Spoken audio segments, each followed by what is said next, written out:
welcome to the Clock End Talk. Thank you for listening.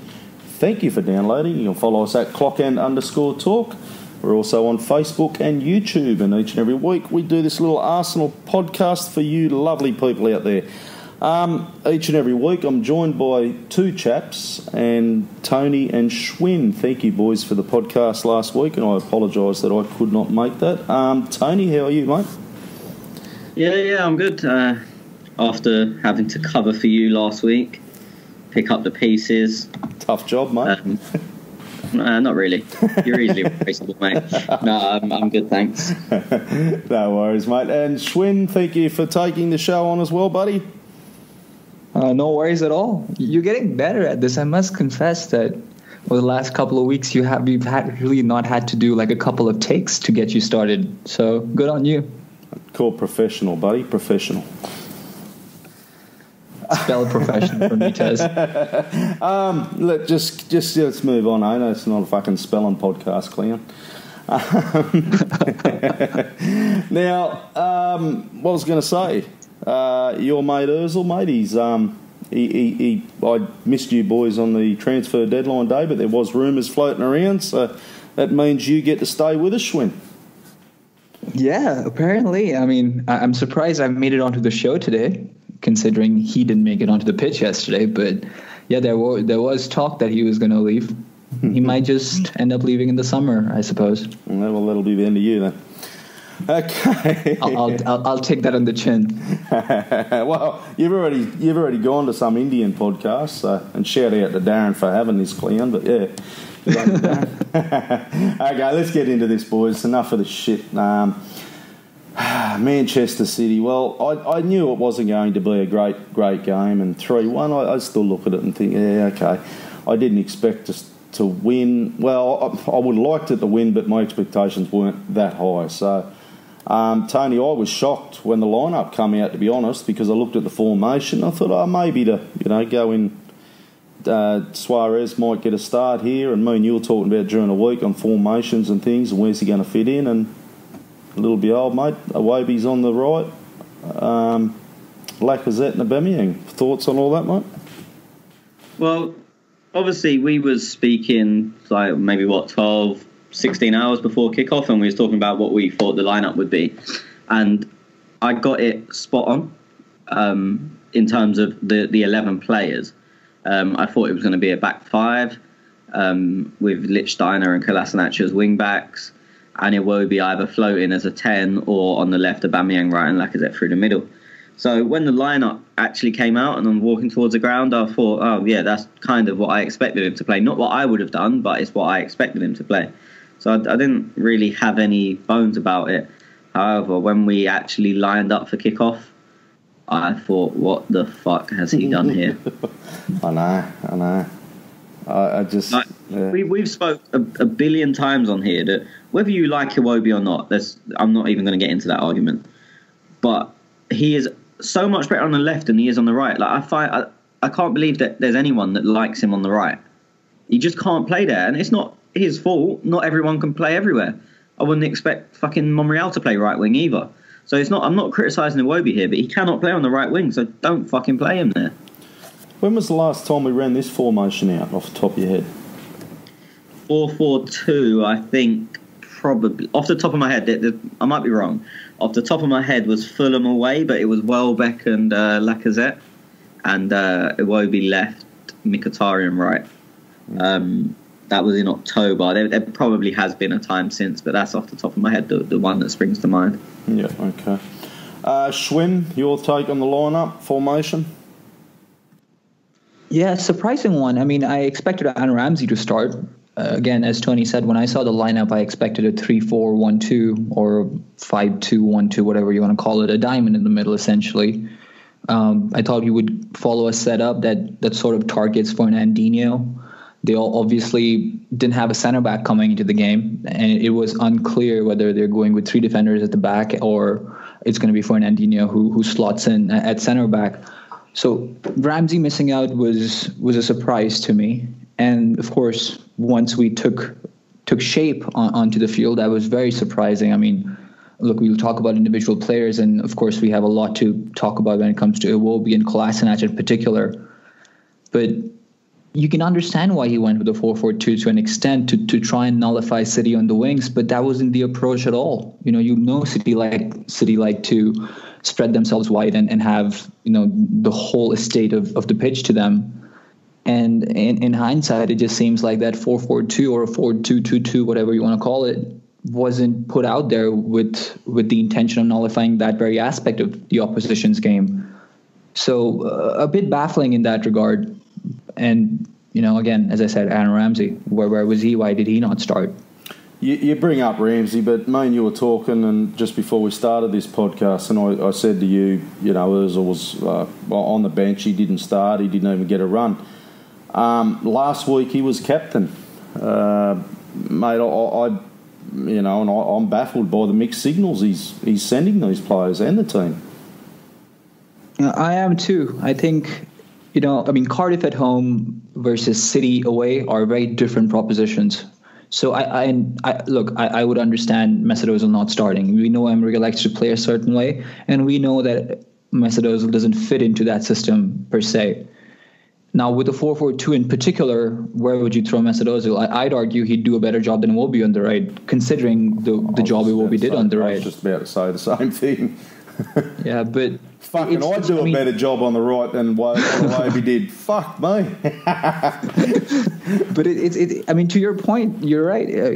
What that does in the locker room is to me, it would be discomforting. I wouldn't know what to make of that.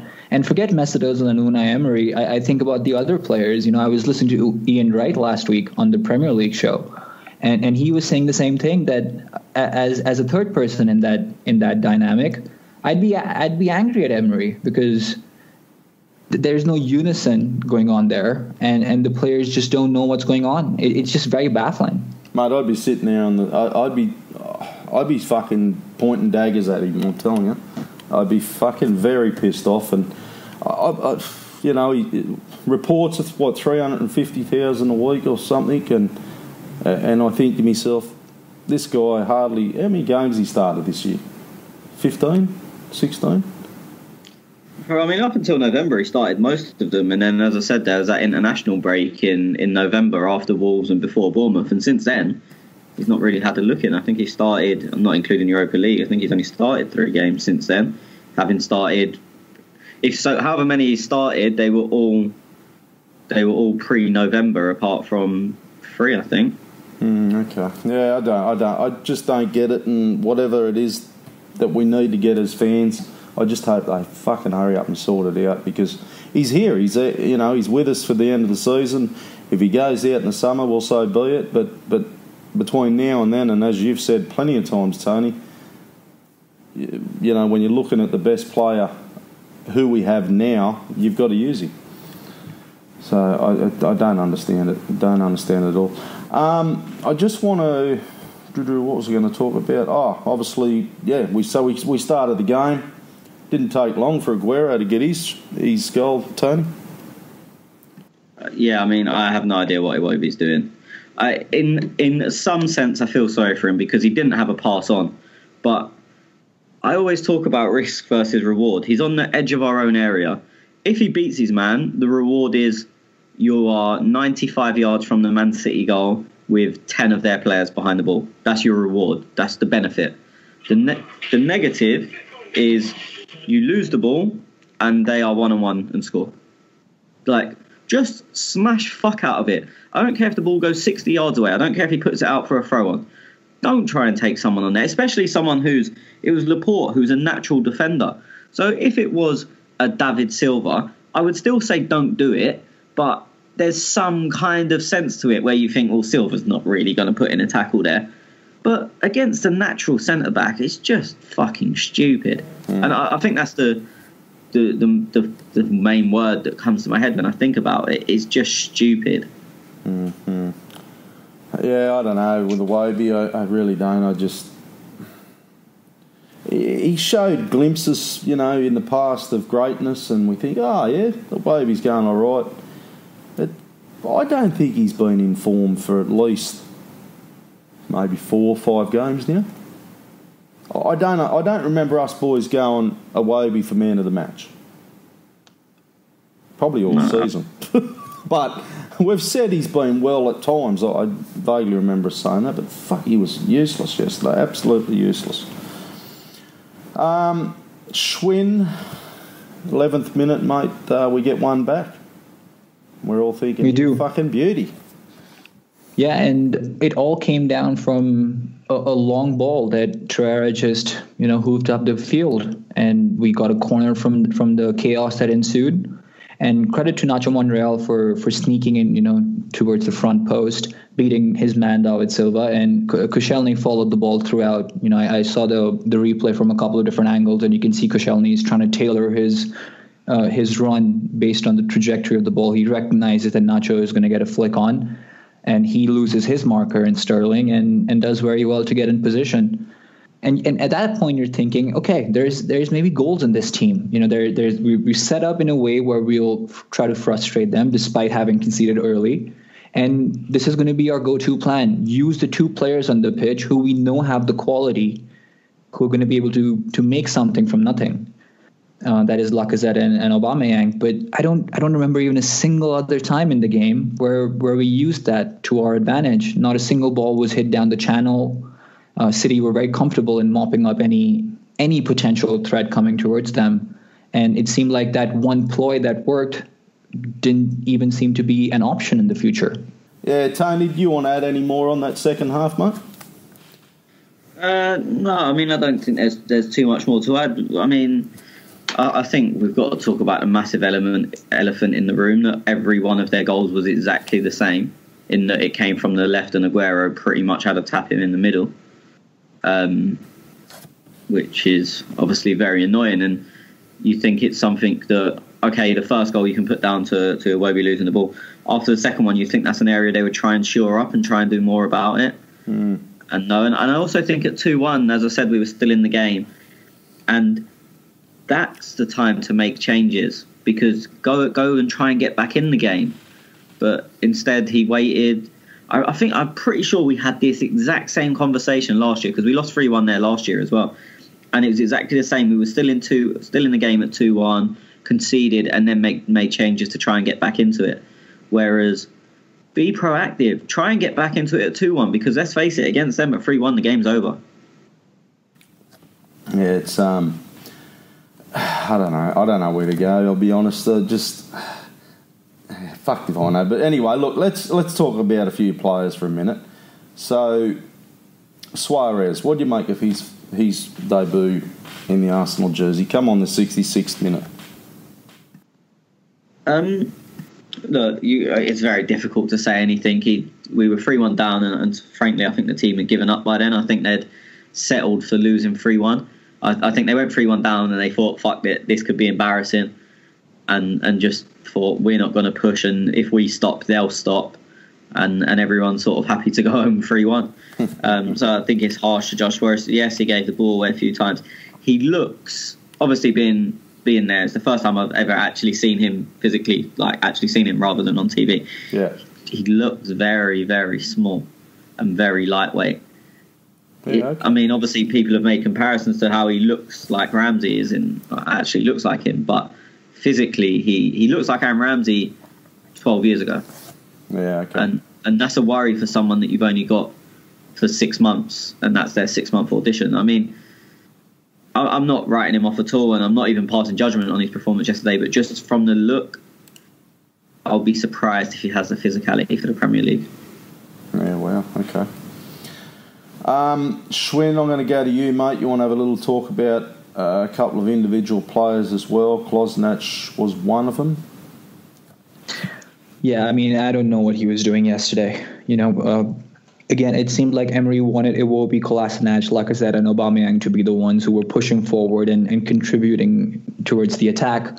But that left so much space on the right wing, on City's right wing, that it was pushing Guendouzi further back and basically leaving only Torreira in midfield. I mean, the amount of times Guendouzi had to occupy the left back position, or the left center back position, if you will, because Monreal was pushing out towards the wing, was just stupid. And look, Guendouzi was probably one of the brighter sparks yesterday, but he's not very good at tracking his runners, and one could argue that that's not his job. And the amount of times Kevin De Bruyne was able to, just get in behind because of those neat passes played close to the box, it was dangerous. And I agree with you. You said that Opta put out different stats and maps out there, and it was clear. I mean, Kevin De Bruyne, if he was 100% match fit yesterday, he could have had a hat trick to himself. His shots weren't that effective. I think he's lacking that sharpness that we've seen from him over the past season, particularly. But Kolasinac was just free roaming. He was walking back. And in the first half, I was noticing that Emery wasn't really saying anything to him. He was on Emery's side, and he could have easily got a mouthful from him. They'd run back, provide cover for your fullback. But there was none of it. It seemed as if Emery was okay with him being upfield. And that, to me, is criminal, especially if you're playing a 4-4-2 where you want to ensure that City is not going to be able to utilize their wings. I'm not sure why you would employ that system anyway if you're okay with just pushing bodies forward. So, I mean, yes, Kolasinac was a culprit in that sense, but why isn't the manager picking on him and telling him to make things right? It just doesn't make sense to me. Because he's a cunt, that's why. Simple as that. He's a cunt who, and I'm fucking sorry, I'm not going to sit here no more, and I'm not going to go, I'm not Emery outright, but I'm not going to sit here and say, like I say, a lot of Arsenal fans, but it's his first season, we're rebuilding, and blah, blah, fucking blah. Because that lineup that he put out yesterday, that formation, I reckon any of you blokes and anyone else out there listening would have done a better job than our manager did yesterday. Can I tell you something, Tez? Yeah, mate. I fear that this is his go-to system from now on, like a 4-4-2, a 4-2-2-2. I think this is what he's going to stick with. I think he likes having Aubameyang and Lacazette both in the team. We know he favors Iwobi. Maybe Iwobi is going to be moved out to the left every now and then, with Kolasinac at left back. And we don't know how things will change when Mkhitaryan's back, but I genuinely think that 4-4-2 is going to be Emery's go-to system. Now, he doesn't favor number 10 in most cases, and especially with Aaron Ramsey gone, I don't know. I can't see him really going to a 4-2-3-1 that often. Well, I'd imagine Suarez will feature quite heavily. I think go-to will be 4-3-1-2, personally. I think, and it was when we were talking the day before the game, the only reason I thought he wasn't going to go with that is because the issue we have is for them three positions, we only have three players that can play them, or that he will play there, because he won't play Ramsey there. So with Granit out, it kind of forced his hand. But I think his go-to system will be the three sitting midfielders with Guendouzi, Torreira and Granit. And let's be honest, he's got form for it. I mean, it's how he played everywhere. It's how he played at PSG. It's how he played at Sevilla for a lot of the time. Sevilla was a bit more, they were three proper defensive midfielders. I think at PSG, because of the players he had like a Motta as a sit-in, and then people like Verratti, Rabiot, who am I missing, Lo Celso, so a bit more offensive, but he still played the 4-3. And obviously he played sort of Neymar behind Cavani and Mbappe, or Neymar slid left, and it kind of became a 4-3-3 in a different sense. And I think he'll use Iwobi if he needs to go on that left side. So it'll be 4-3-1-2 or a 4-3 sort of one winger, two striker system, which doesn't make sense. But again, he's got form for it. Yeah, just listen to you talking about that there, Tony. So that obviously means Mkhitaryan and Ozil are pretty much bench for the rest of the season. Well, I don't know. I think if he uses the one, he seems to like Mkhitaryan.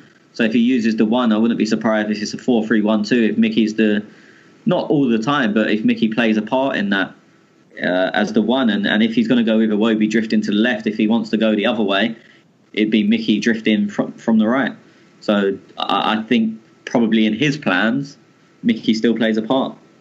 Obviously, look, we're all speculating, so don't come at me in 2 months and be like, you said Mickey was going to start. I ain't got a clue. No, that's right. No, we're just here giving our opinions. So who have we got next week? Huddersfield. Yeah, okay. Who knows what? He'll fucking go there. Because that's a classic game for Ozil too, isn't it? Huddersfield.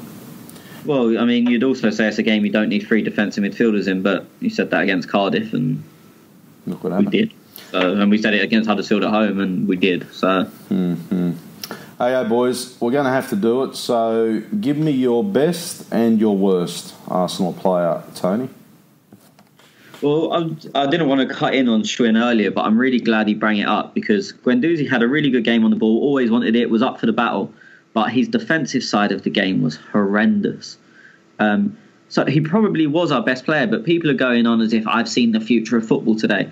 And he was just letting people running off him for fun. If Granit had the game Guendouzi did, people would be going mad. And I get that he's only 19, so that doesn't mean he's allowed to get away with them mistakes. You can still say he played well, but it doesn't make him the future of football because he's been seen the same stuff going around as well. I thought, okay. Yeah, so I did think he was good, and he was probably one of the ones that stood out, and he seemed like he wanted it a bit more than everyone else.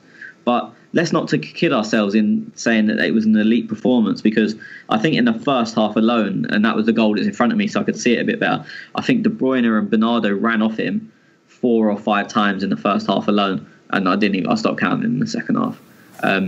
So yes, he was our best player, but as I said, let's not kid ourselves. Yep. Who's your worst? Do you know what? I've seen so much hate for Lichtsteiner, and he's obviously not a good player. But I don't know if he made like any glaring errors yesterday, but then all 3 goals came from his side.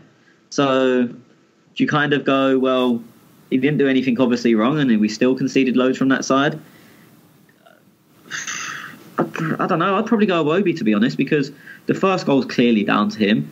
The second goal, there's a good argument that it's down for him because he fell asleep and stopped tracking. And you can't afford to give away 2 goals. So as much as people are going in on Lichtsteiner, and I just think Lichtsteiner generally isn't good enough. I don't think he actually played bad. I think he played at his own level. But I thought Iwobi had a bad game. Okay. Schwinn, your best? Yeah, same. Guendouzi. I thought he was the brighter spark. Again, the performance came with some obvious flaws that we've spoken about, but I thought he was the only one who was not just capable of, but making things happen. Your worst? Kolasinac for me. I mean, look, there's no argument against Iwobi, or there could be an argument against Lichtsteiner, but just to break the monotony, I just go with Kolasinac. Yeah, I'm going to go different, you boys, just to break it up a bit. I'm actually going to say Leno was the best. And the only reason very good shout, to be fair. Yeah. Well, that save, I think it was Sterling that hit him.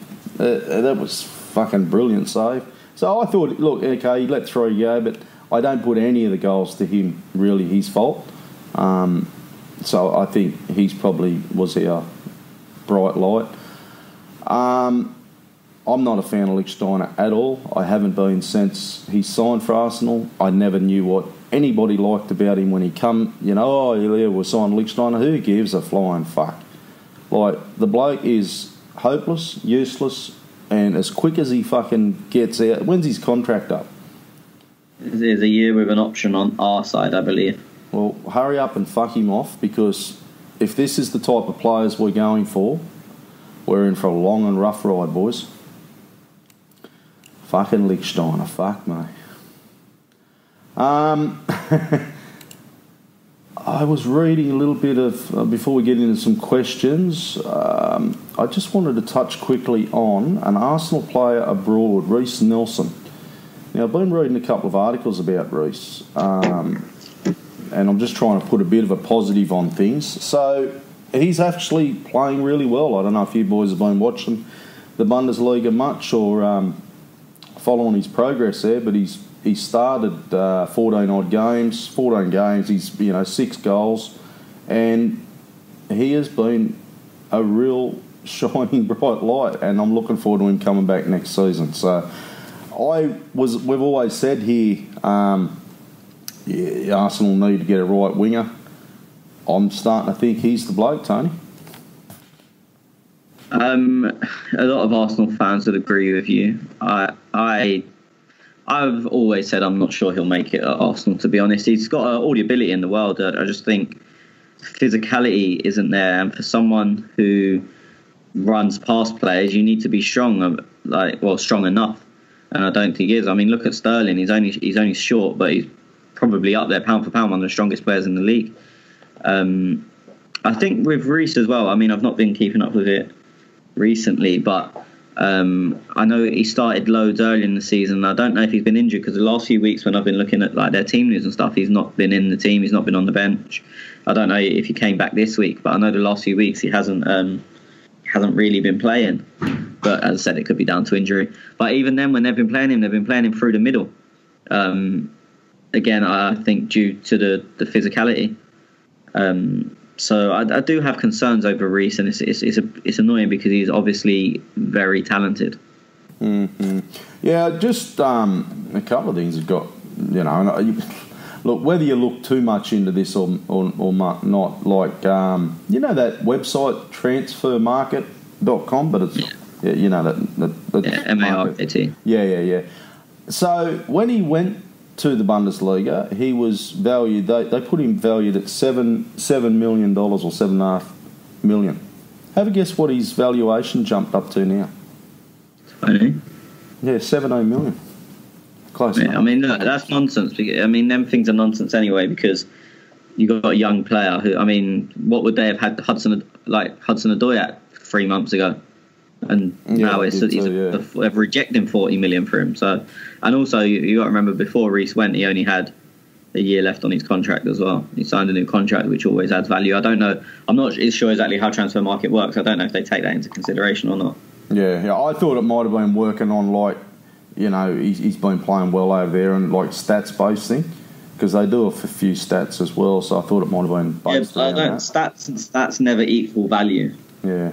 I mean, look at Pascal Gross, who Brighton signed last year. I think they paid like $4 million for him, and he was the top assister in the Bundesliga. But his team got relegated, I think. So you look at the stats. If his stats equal value, you'd say he's a £50 million player. He's out assisting James Rodriguez, Thomas Müller, blah blah blah, whoever you want to name, Marco Reus. But it's not. You can never place value on stats. Okay. No, I'm not. I'm just saying that. But I'm saying if that's what transfer market do, it's always going to be a flawed system. Yeah. Okay, so anyway, I'm all for Reece coming back next season. Schwinn, you like Reece?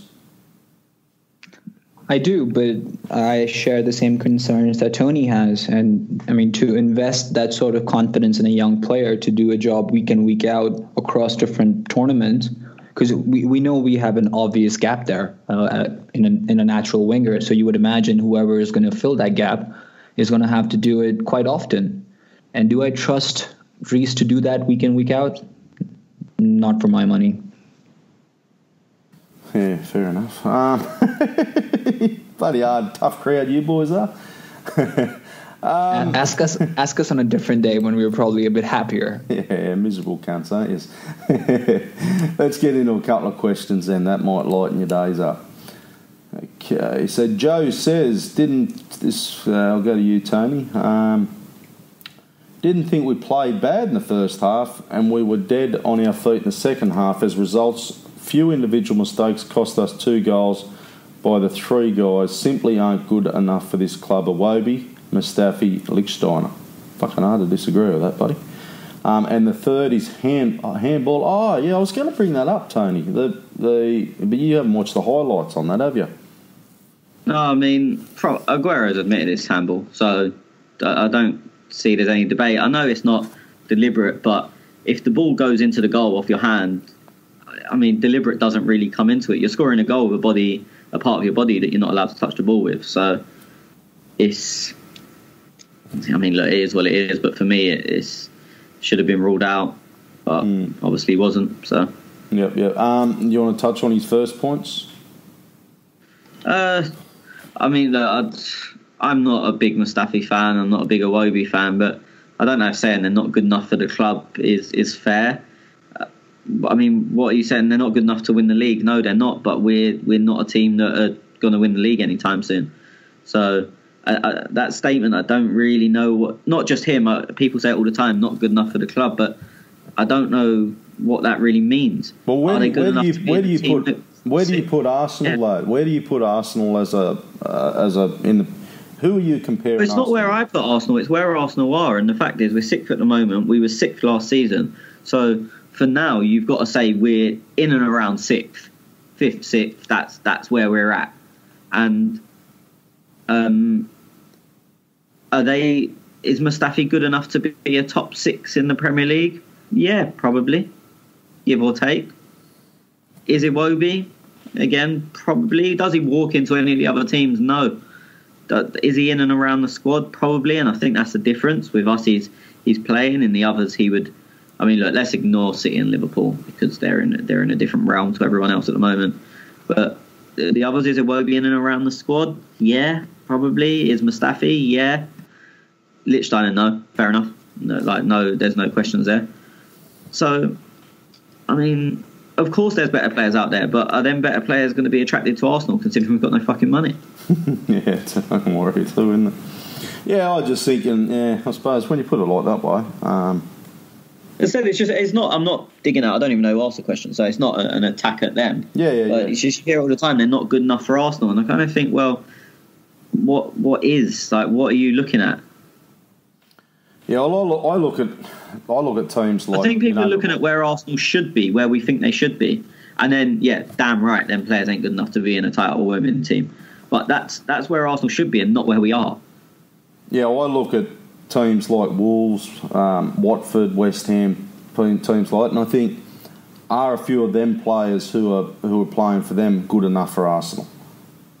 And I arguably would say there is a couple out there who are, who I wouldn't mind at Arsenal. Well, I think that's one of the joys of the Premier League in general is that usually, and I know there's going to be some exceptions, but say 16 of the teams, there is at least one player that could go and walk into a top 6 team, or at least be in and around on the bench, like be making a name for themselves at the top 16. And I think that's probably one of the joys of the Premier League, whereas in other leagues you don't get, in general, Bayern Munich trying to sign a player from the club that finished 18th, or Barcelona trying to get someone from Alaves, or you know what I mean? Unless they have a standout season or something like Belotti did a couple of years ago. Yeah, but as I said, you look down the Premier League, and I'm not going to do it now, but you could probably go down, and every club apart from Huddersfield and Cardiff, there's probably one player that you would take. Hang on, there was a team. There was exactly. There's a team who got relegated last year, and we all wanted a goalkeeper. Who? Stoke. Butland. Oh yeah. Yeah, sorry, yeah. There was heaps of Arsenal fans saying, I'm not saying you did, but there was quite a few. I agree. And your favourite player in the world came from a relegated team to Liverpool. So. Absolutely. Why didn't we sign him?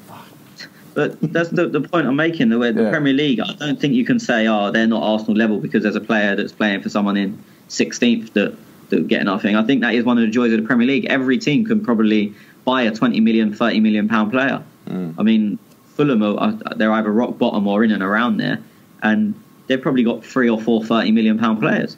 They've got players at 30 million that can't even get in their team. Crazy, isn't it? So I think that's one of the things with the Premier League, that you can't really look below and be like, they would get in their team, because that's just what happens. If everyone can spend 30 million, everyone's going to have 30 million pound players. So why do you shit all over Huddersfield? Don't want any of their players. What about the Aussie? Who would you take? Aaron you'd have him at Arsenal? Nah, probably wouldn't. On his he is their best player, but he is. So he is, for me, Aaron Moy is a Everton. He's better than Huddersfield. Yeah. But he's like a 10th, Crystal Palace, someone like that. Yeah. And that's Huddersfield's best player. Whereas, as I said, every other team, they've usually got 1 or 2 that you'd think if he went to the top 6 team, he wouldn't be out of place. Yeah, no, I agree with that. Okay, you also said, do you think that this game was just a matter of the better and more polished team won, and that lack of quality and depth in our squad is the main reason for our shortcomings? Not all of it should be laid at Emery's feet, says Joe. You're asking me again? Yeah, well, there was a 2-part question. So. Oh, yeah. I mean, look, they were obviously leagues ahead of us for a start. Look, what's annoying is we kind of gave them a good game with and making some mistakes. So we know we're not as good as them, but you cut them quite basic mistakes out and you get the shape right, and you don't play Kolasinac in midfield where he's never really played before. And you think it was a game we was in, and we made mistakes. So if you don't make them mistakes, it's a game you could conceivably win. There's no doubt they're a better team than us. So we went in there not expecting to win or not expecting to even get a point. I was quite surprised because I came out of the ground, I'm not going to say content, but I came out of the ground thinking, yeah, it's kind of what I expect. I think we've done probably a bit better, not in terms of scoreline, but in terms of performance. I thought we'd done a bit better than I expected. But then I came out and I looked on Twitter and whatnot, and everyone was going mad and saying how shit we were and we're the worst team in the world and this player shit, that player shit, someone needs to be sold and rah, rah, rah. But for me, I kind of thought quite a good performance, better than I expected, to be honest. Okay. Hakon Larson, I don't even know what to ask about anymore. My comments and questions from the past 30 podcasts pretty much cover it. Promise he will work hard, can't see it. Thanks, Hakon. And he's a gif of us, Jurassic Park shit. Okay, MAA Gunner, 2 hours of my life I'll never get back. Not talking about the game, talking about Schwinn's boring hooting of that podcast. I got no idea what he's talking about there. A bit harsh. Oh, he's only joking. You fucking better be joking, MAA Gunner. Come down to you like a ton of bricks, my friend. Okay, Sandeep. What do you do to piss him off, Schwinn? MAA I have Gunner. no idea. I have no idea. He don't like you, brother. Couldn't care less. You want me to take him out the bush? We wait a couple of weeks to see how he reverts back. Okay, Sandeep. Stan and Josh seem happy with Emery. They even think he can deliver us a Champions League. We go into games like this knowing we'll get beat, humiliated. Emery needs to go. If Emery stays for another season, I'll completely stop watching. Arsenal can't take this anymore, says Sandeep. Look, I really do see Sandeep's points, but stick with it, mate. Like, I'm not going to say it's fucking rebuilding because I hate that. But Emery is pissing me off, Schwinn. Yeah, look, it's very clear that we were, at the beginning of the season, we were happy to give him at least a year. And we all acknowledge that there will be a different set of personnel that he will require, right? But in the meantime, while he is not afforded those players, when you have the likes of Aubameyang, Lacazette, Mkhitaryan, Mesut Ozil, and Ramsey, 5 of our most talented players, you build a team around them. And you try and get the most out of them because we all know Champions League is extremely crucial. We don't have the resources of a City or the same amount of confidence as City did in Pep Guardiola that we let him do his thing and get the players that at least he wants ready for a particular setup. But we're not seeing any of that. We're seeing too much chopping and changing.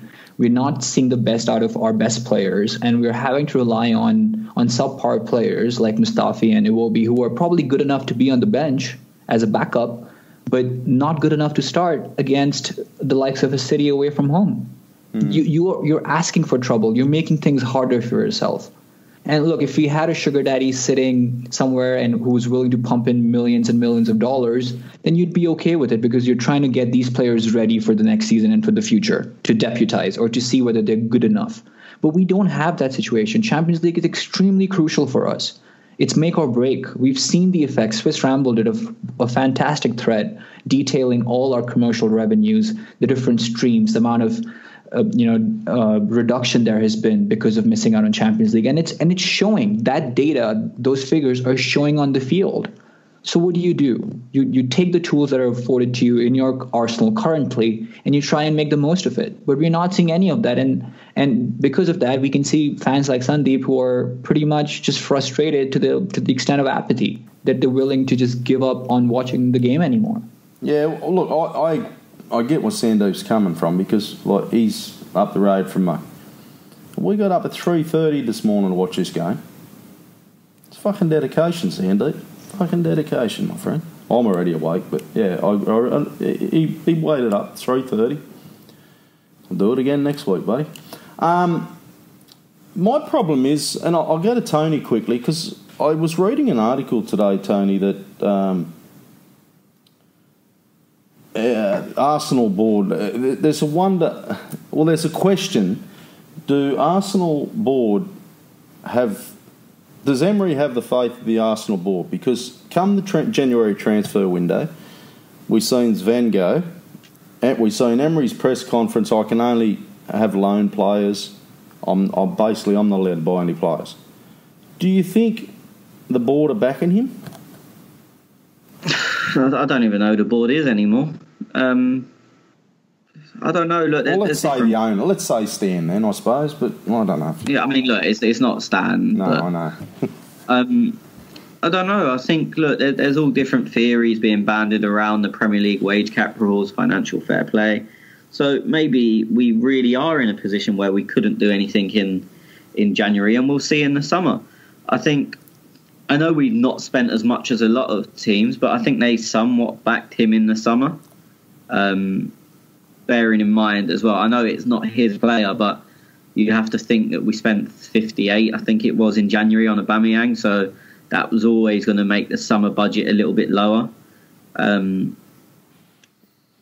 It's difficult to say based on January. Yeah. What did we spend last summer? What, the one just gone? Just gone, yeah. Was it around 80? Leno, Socrates, Torreira, Guendouzi. Yeah, it was about 75, 80. Yeah, it was. Yeah, not bad. Yeah, I mean, look, you get people going, but Fulham spent 100. Yeah, they did, but as I said, you do have to factor in, and I know it wasn't Emery's doing, but you have to factor in 58 on Aubameyang in January, which obviously does play a part. Mm-hmm. Sandeep also says Emery got his tactics wrong. For someone who does so much video analysis, he didn't seem to implement or learn from what Newcastle did. I said that to you, Tony, before. I hope you watched the fucking Newcastle game.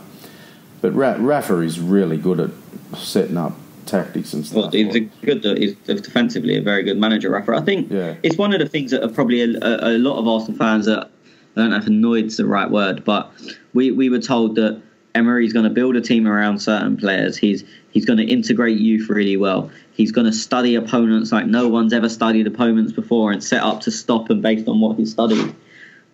In reality, we've not seen any of that. Youth players, who, apart from Guendouzi, who was a sign-in, has he really given them a chance? Not really. Not really, no. Have we been watching games and think, fucking hell, he's tactically got them by the balls here because he knows so much about them?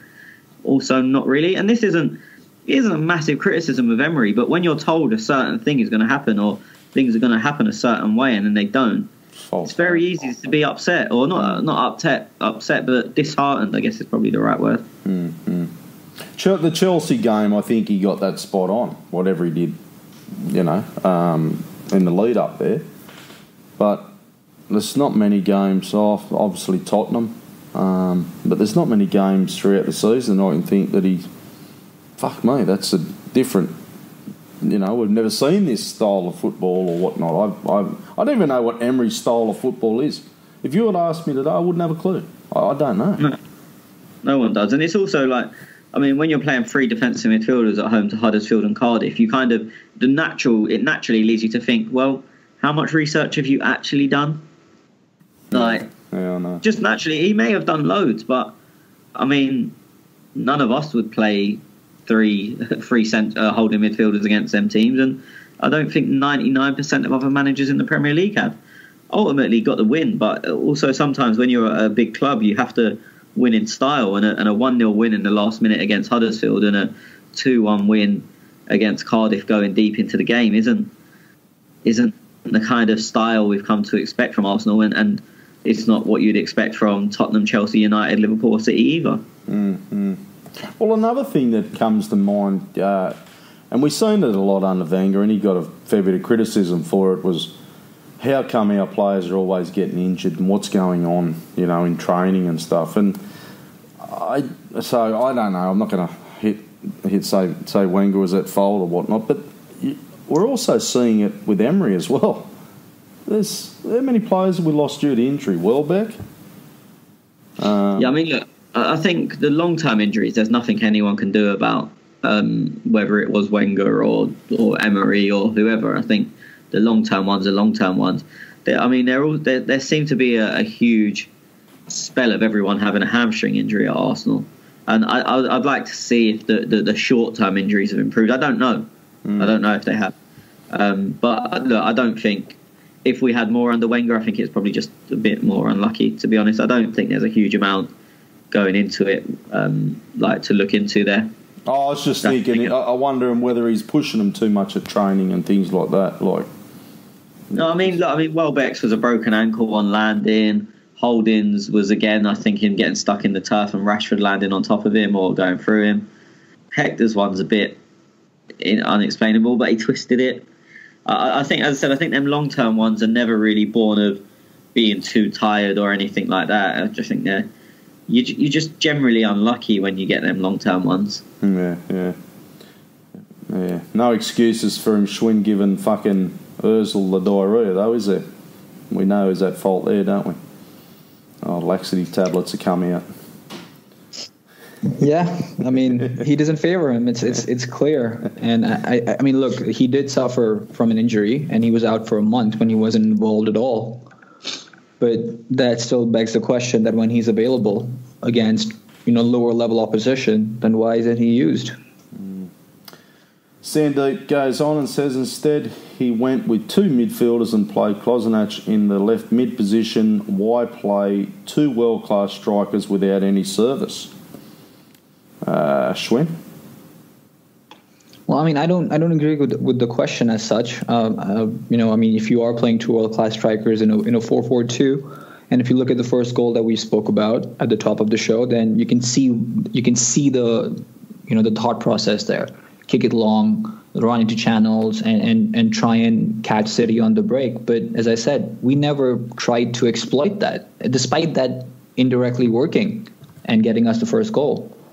My question would be that if you're resorting to that system and it's already paid dividends, why not try and do that as more and more and try and exploit it?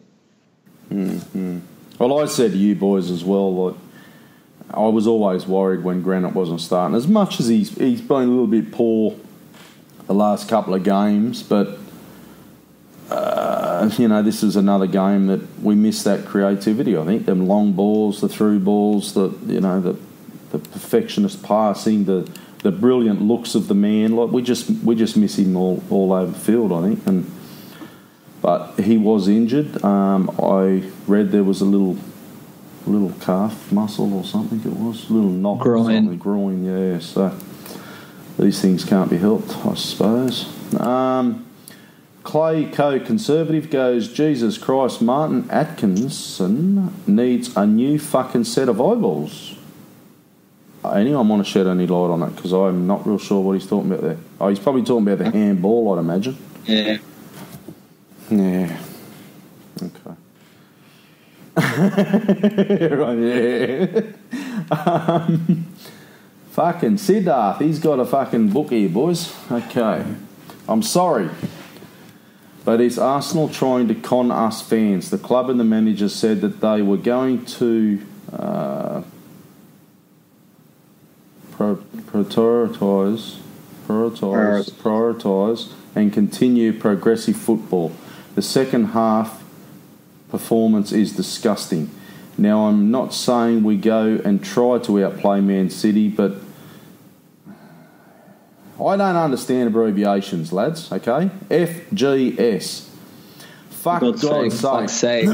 For fuck's sake. Yeah, whatever. What did you say? For God, fuck's sake. For fuck's sake. It's probably just a typo. No, it's for God's sake. Oh, for God's sake. Yeah, okay. That performance in the second half, so many poor performances this season. Can we also break this myth of the idea that we started playing out from the back under Emery? I think Tony said that a few times, haven't you, mate? Yeah, I mean, it's like we've never seen a keeper pass a ball before. No. We played from the 4 years. It's nothing new to us. Yes, we may lost our identity in Arsenal's final years, but it looks like the club, the manager is completely tribe-in and playing philosophy. There is nothing that Emery showed us this season about the philosophy, and for fuck's sake, here he says for fuck's sake, when we actually tried to play football, we looked good this season, Liverpool, Tottenham, Leicester, Fulham, etc. And one more question, I haven't got to the question yet.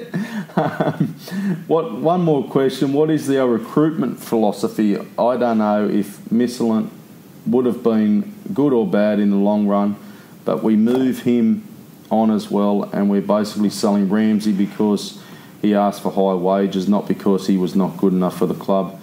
And more or less, we're doing the same thing with Ozil. We were a championship club. Be bothered about one player's wages. I know Emery binned him completely, but I really don't see anything different with Ozil in the team. We keep shipping away 3 or 4 goals against big teams with or without Ozil. I'm telling you guys, I really don't to say this, but I feel Emery is not the right choice for us, and also all of our working hard mentality against Chelsea scored from 2 set pieces. And lastly, what type of players do we buy in the future? I can expect Ozil, Sanchez, Lacazette, Aubameyang type signings in the future, or more unfinished young players. The bar actually was set so low for Emery. We did excellent home form this season. Okay, get into that. Tony, any points he mentioned there you want to touch on?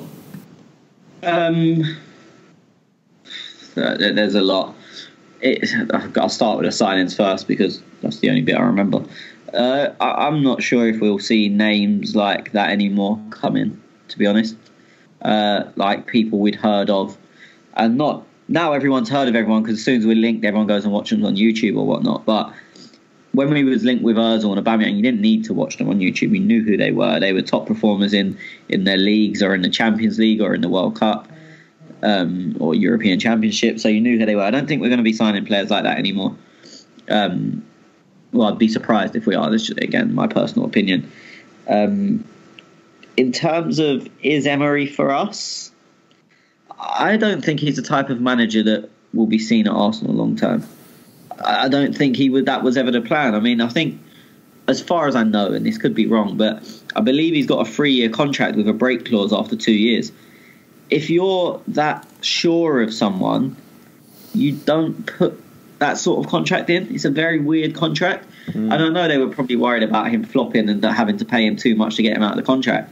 But it just seems very weird. I mean, you look at, I think Moyes, when he took over from Fergie, which is probably the only direct comparison we have, or the nearest comparison, I think they gave Moyes a 6-year contract. I think technically he's still in contract until June. Yeah, right. And we've gone in with basically a 2-year contract with an option for an extra. It is a bit strange. I'm sure he's just there to steady the ship.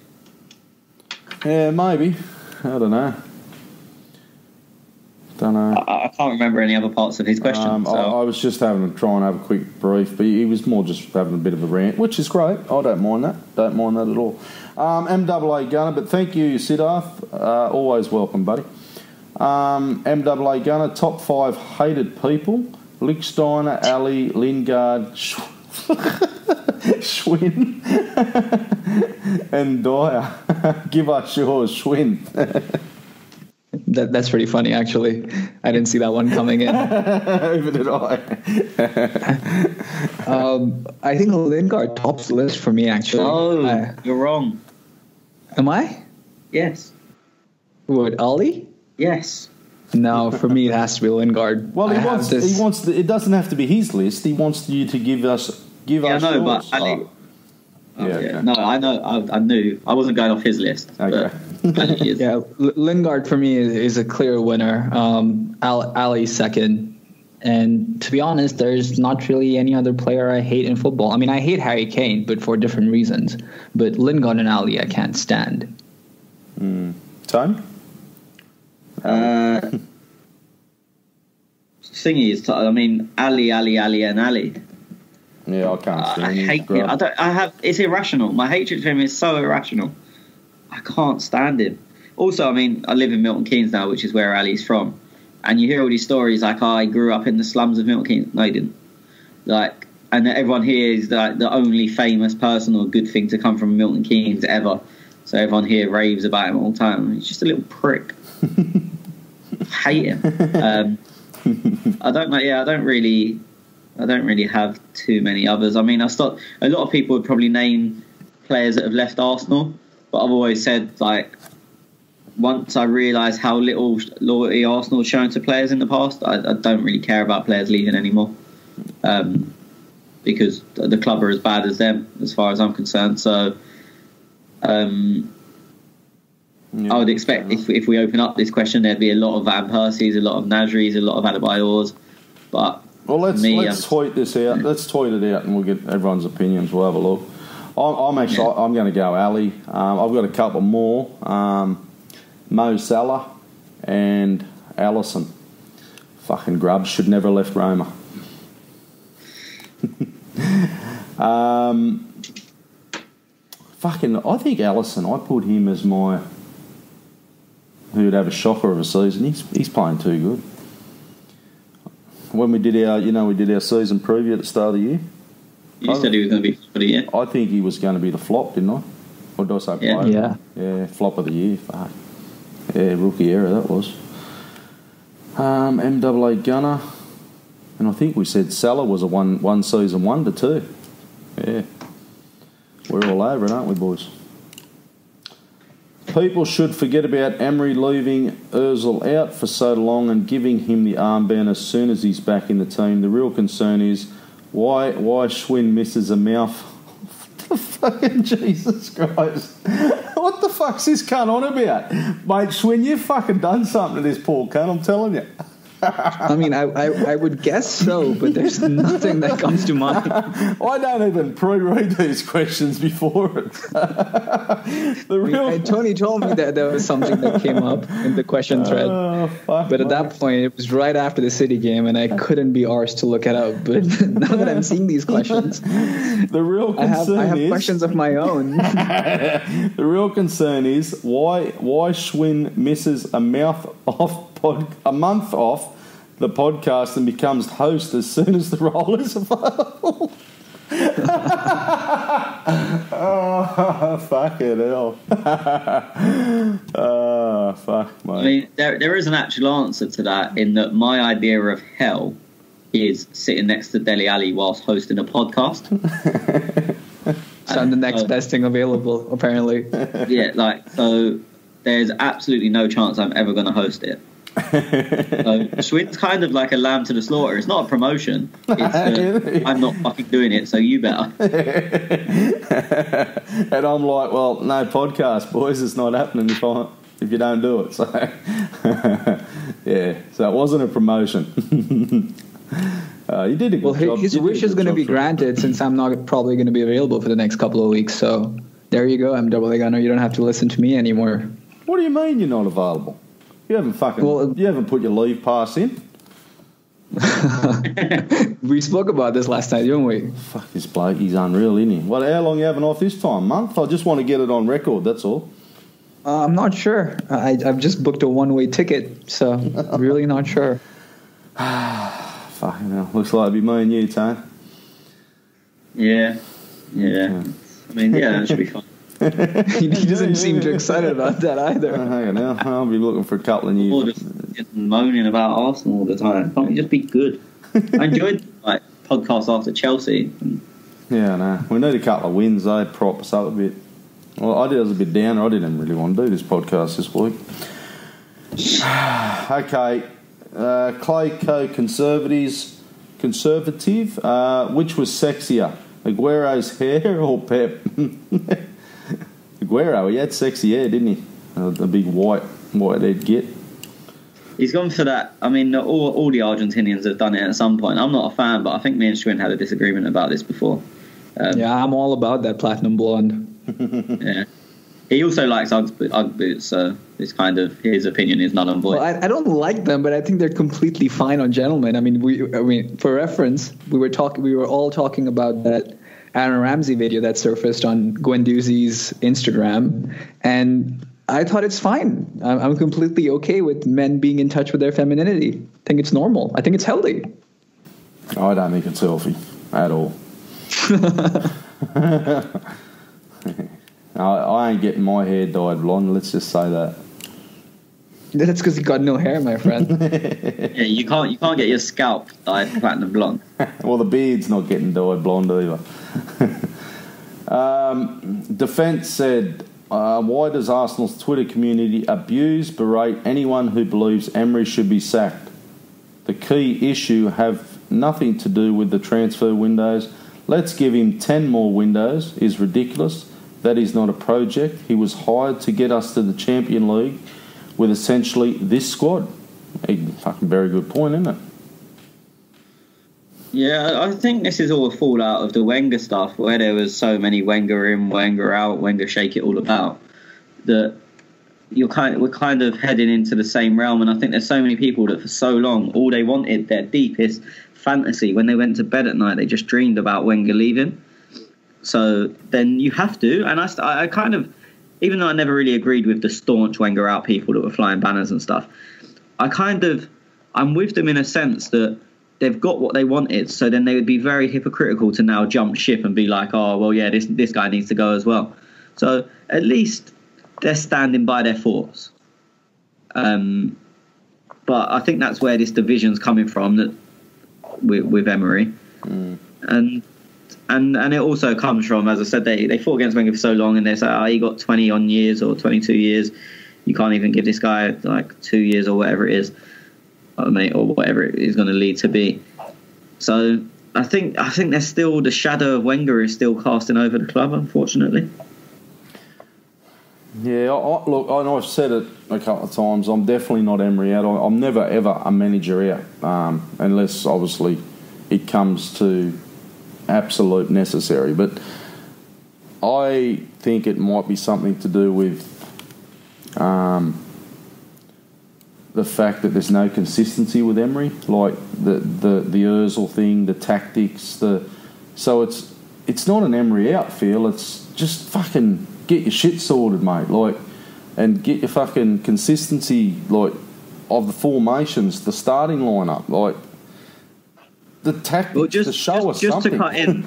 Just to cut in quickly, Tez. I know fans that haven't missed a game for 3 years. They go more than me. They travel to Europe and they've stopped going because of Emery. Wow. And yeah, I mean, look, I'm not saying that's my current thought. Yeah. But these people do exist, and it is happening. Well, there you go. Fucking deluded cunts. Like, I don't. Yeah. Are you that pissed off at the moment that?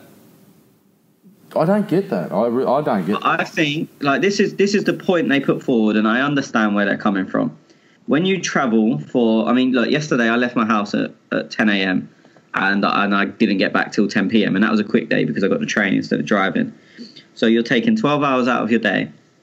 You're spending £60 on travel and £30 on your match ticket. Okay, it's not the most expensive. And what you've got to put it down to is, do you enjoy it? Because you're spending your money and your time on that. Well, it's a hobby, isn't it? Yeah, but when it stops... I've always said, when I stop enjoying Arsenal is the day I stop going. And I'm not saying I'm nearly going to stop going or anything like that, but sometimes you can lose and it can be enjoyable, but I think it's maybe due to the style of Emery plays. It is a lot less enjoyable. Oh, I agree. And I think that's where fans are coming from. I mean, you guys know I'm not one of these people that say, oh, foreign fans don't deserve as much credit as the English-based fans. But you're saying, like, oh, you had to get up at 3 a.m. to watch that, which is a commitment. And I don't know if I would do it, if I'm honest. But these guys are spending £100 and taking 12 hours out of their day. So, yeah, they're not getting up as early, but the commitment is still as big. Or I would say more so, but then obviously I am biased on it. And I would say more so too. If you're spending 12 hours out of your day and you're paying your £60 or whatever you pay for a ticket or membership, absolutely. So, mate, I've only just got to roll out of bed at fucking Aussies, 3:30 in the morning. That's nothing. So, I agree totally where you're coming from. So, no, don't worry about the foreign fan thing. But again, so that's what I'm saying. When you're spending that money and it stops becoming enjoyable. Is that the time to stop? And that's the time. That's what I know. I'm not saying I know loads of people, but I definitely know people that's the point they're at, and they're like, I'm just not enjoying it, so I'm not going to spend X amount. I'm not going to spend £100 every time we go away. I'm not going to waste at least 12 hours of my day every time we go away. I get that. I do get that. Yeah. So And as I said, I know a lot of people that are in that position. No, I definitely get it. It's these ones on the that watch on the TV and think. I don't understand why they would be Emery out. Like, just don't watch it. Turn the fucking thing off. If you're not enjoying it, don't watch it. Go and jump in a Liverpool. Look, I mean, or some speaking other of the team. people I know that have stopped going, they're still watching it. It's not like they're no longer Arsenal fans, but they've just decided that they're not having enough fun to warrant spending £100 every other weekend and wasting essentially a whole weekend or at least one day of the weekend. Yeah, and I can't really speak for them guys, but I can speak for the foreign fans who just get up and press a button who are Emery out, because them guys just don't fucking watch it. Don't jump on your Twitter. But that's not how it works, though. I mean, would you do that? I mean, you're obviously frustrated at this point from some of the things we've discussed that relate to Emery. But do you just give up your fandom just because you're 10,000 miles away? My what? Sorry? I mean, do you just give up your fandom because you're not at the ground spending money? I mean, the connection is more No. What I'm saying is what I'm getting at is, okay, and I'm not going to pinpoint names, but Charlie Brown, for example, he might get on there and go, Emery out, I'm fucking over Arsenal, fucking can't stand this club no more, sick of getting up at fucking 3 a.m. watching this fucking shit every morning. Well, don't get up at 3 a.m. and watch it. Go and support a Liverpool team, because no doubt you're probably fucking jumping around. You're probably supporting Chelsea 5 years ago.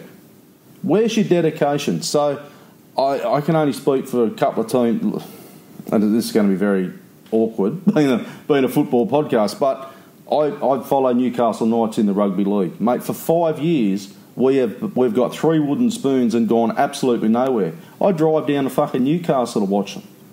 That's probably 6 hour drive for me. So I go down there and watch them play each week.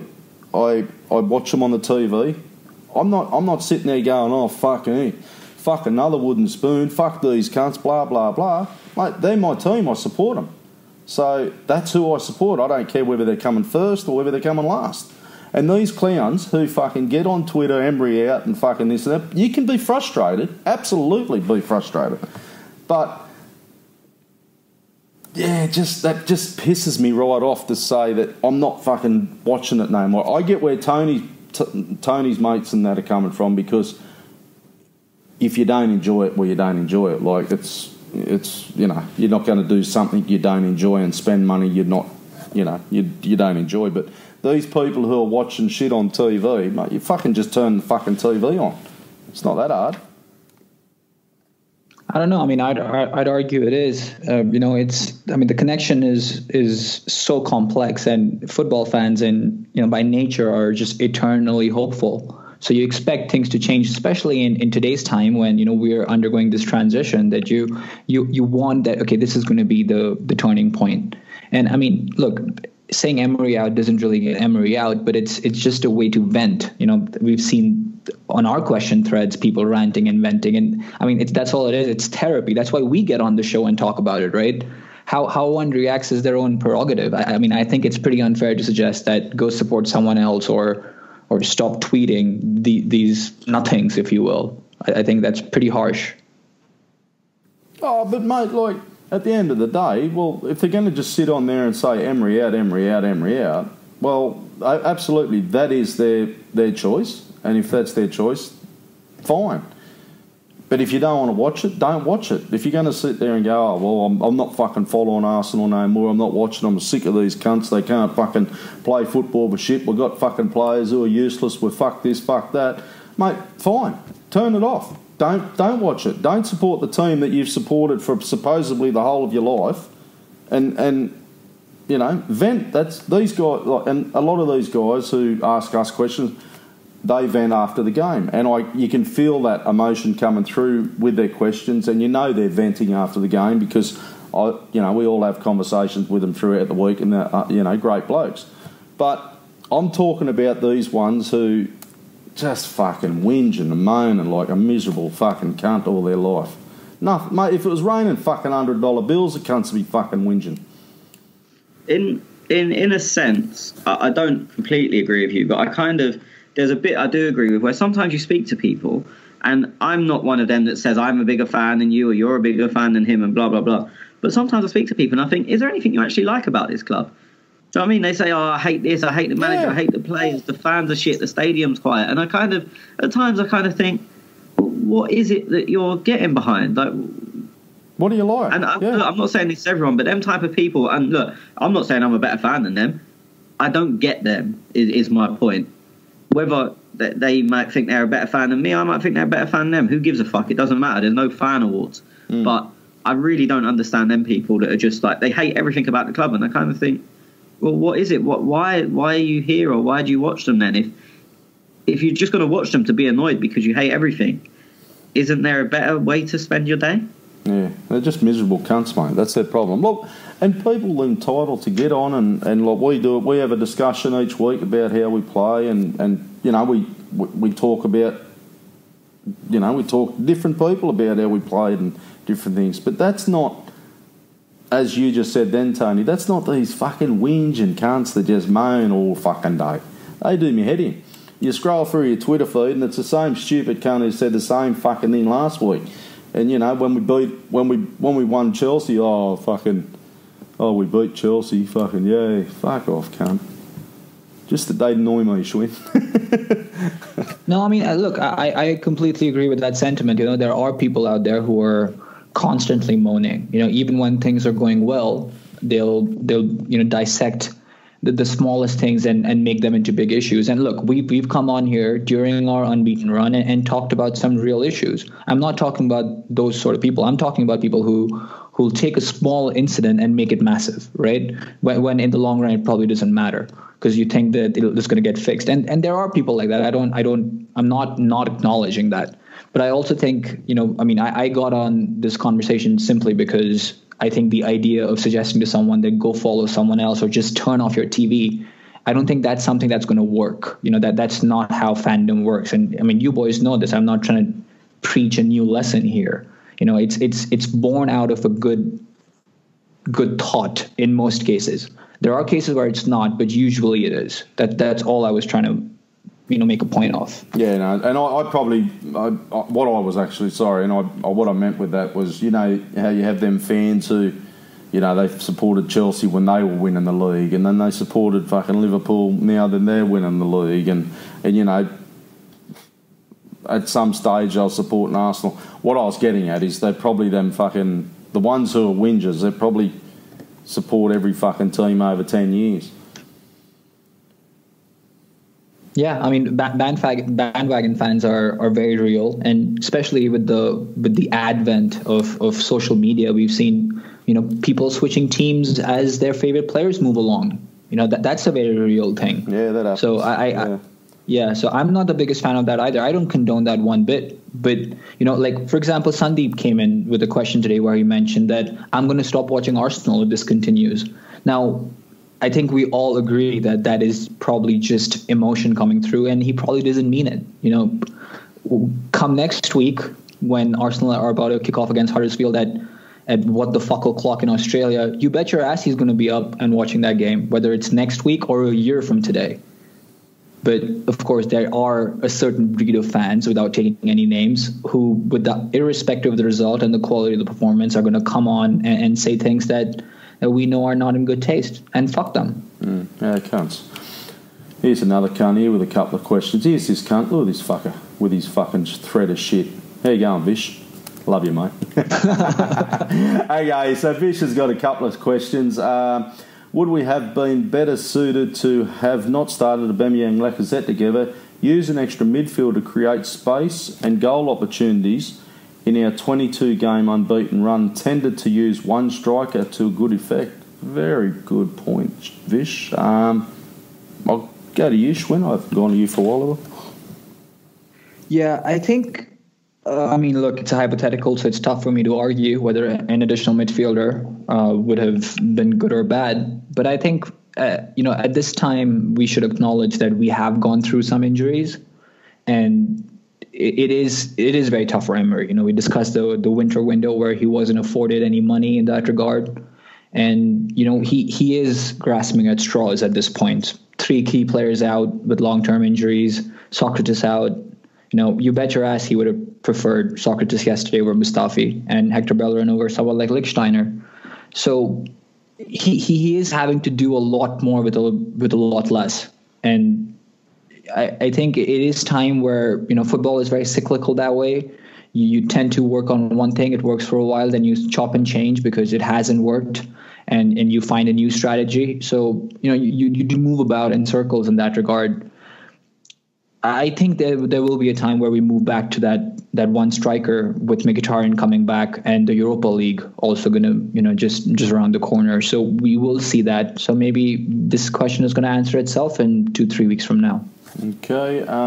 Vish also says, Tony, does anyone know what the fuck Kolasinac was doing so high up the pitch? Shirking his defence duties, fucking spending money on wingers and midfields. We need $200 million to replace our damn defence. He was, as a left winger, he doesn't get back when he's at left back in general. He struggles to get back. So I didn't expect any more from him, to be honest. And is it bad that I'm settling for mediocre? Probably, but that's what I expected from him. As I said, if I know full well he doesn't. Fan, have you? Look, I think he's brilliant going forward. I think he's lazy. I don't think he's fit enough. But I think he's brilliant going forward. And so they put him at left wing. And as I said, if he doesn't get back when defending one of his main duties at left back, I'm not going to suddenly expect him to be at left wing and think, fuck, I've got to get back when I'm needed. Because he doesn't do that when it's his job. I don't even know if that's a criticism. As I said, it's just what I expect from him. The type of player he is. Yeah, I mean, it is a criticism when he's at left back because that's a huge part of your role. But when he's at left wing, he still should do it. It's just that I've seen him not do it so many times before that it's not a surprise. Vish goes on, why, and similar to his other question, so I'll ask it to you, Tony. Why play two strikers when only two people that create in a team are Ozil and Granit are left out? Emery had more faith in Suarez, who has been at the club for 2 days. Ozil, which really says a lot about Emery's belief in our assist master Ozil. Good point. My argument to any of this is what system? I don't know what the system is. Yeah. So no one does. He clearly does. No, exactly. So when people say, Ozil doesn't fit the system, doesn't fit what? I don't know what he currently doesn't fit. And to be fair, this is a great time to bring it up. First day of the season against Man City, we're a pressing team, so Ozil isn't going to fit in. Every time they had a goal kick, we had 3 or 4 players on the edge of their box and pressing really high. How about yesterday? If I've been saying since the 2nd or 3rd week of the season, we're not a pressing team. Everyone's being, not conned, but everyone believes what Emery says instead of actually watching what we're doing. Compare the first game of the season to yesterday against the exact same opposition and tell me we're a pressing team. And if you do, I'll tell you don't know what you're talking about and just go and watch something else. I'm not going to test you. I believe you. No, look at it. Just watch it. Did we press City yesterday? No, we didn't at all. We sat back. Yeah, look, that's not for me. That's right. But I'm saying when people tell me Ozil doesn't fit because he doesn't press, we don't press. We are not a pressing side.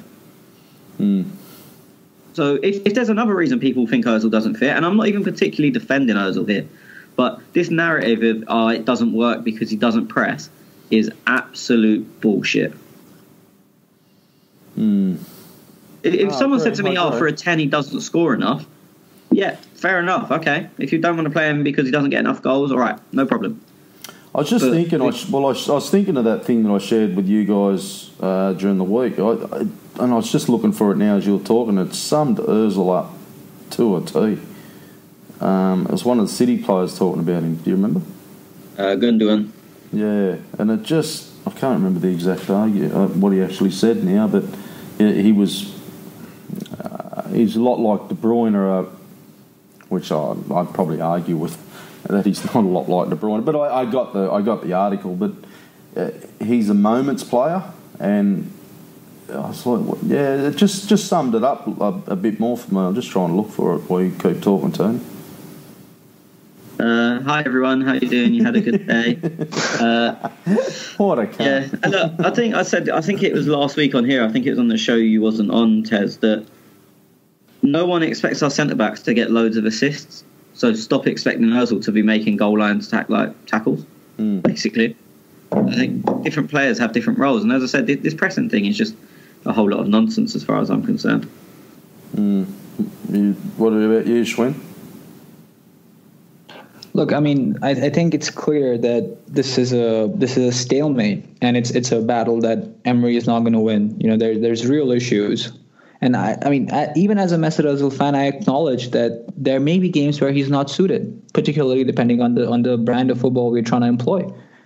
But I keep coming back to the point that right now we need as much as we can get.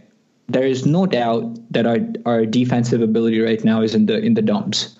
So how do you overcome that? You try and outscore the opposition. How do you do that? You use your best attacking players. And Mesut Ozil is obviously one of those players. We're not going to rely on blocking teams out. We're conceding goals to pretty much everyone in the Premier League. We've kept 3 clean sheets this season, 3 or 4, something to the tune of that. That's not good enough to try and block teams out. So you have to outscore the opposition. And with that in mind, how do you not rely on someone like Mesut Ozil? Maybe not yesterday. Maybe against City wasn't the way to go. I acknowledge that. But you have to use him as much as possible. You have to bring him on instead of Denis Suarez. I'm sorry, you have to. He's been at the club 2 days. You know, it's bad for his confidence too, apart from, his inability physically or technically. It's bad for his confidence as well. It just doesn't make any sense. And even from a resale point of view, you want him to perform well so that if someone comes hunting for him, you have a bit more leverage. But it just seems so counterintuitive the way we're operating.